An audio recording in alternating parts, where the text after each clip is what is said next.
we're going to talk about airbox seals. Airbox seals are almost a necessity today. To build a good airbox that goes down the straightaway and gathers air and creates a positive pressure to feed the engine is a necessity to get the best horsepower out of your motor.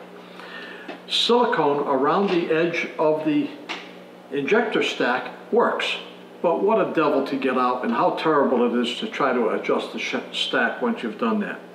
So seals that's come out with an aluminum bezel, a rubber cone that the injector stack sits into. It can be adjusted for height. It seals all the way around without any extra silicone or any other things. It pop rivets into the base of the injector box, and don't forget, put a dab of silicone on the rivets so it doesn't suck air through the hole in the middle of the rivet. We make many different styles, and John's been all over the country and he's shown this to everybody. John, you've got Angler and single stacks and Fords and Chevrolets, and what are you seeing out there?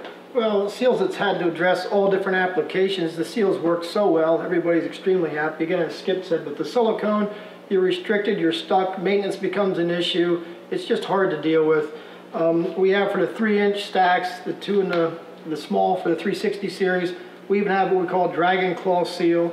This is an individual seal, which allows you to midgets and so forth to move this around, the different spacing.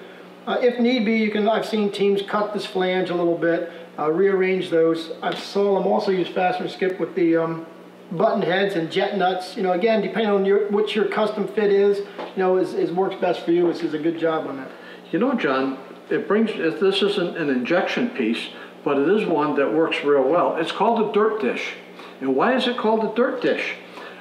When a motor has an air cleaner over the top with a divot or a dimple in the center, the vibration and the motion always collects all of the dirt and sand off of the track. So when one takes that air cleaner off, it usually shakes as it grabs the threaded shaft, and it shakes dirt back down into the carburetor. That's a no-no. So what does this do? That's a perfect piece. And what I like to do when I go down into the stock car land of the NASCAR boys or even the local Saturday night guys, how many times have you been at the track? There's many types of fastener skip. There's a small Neurodub little O-ring and so forth.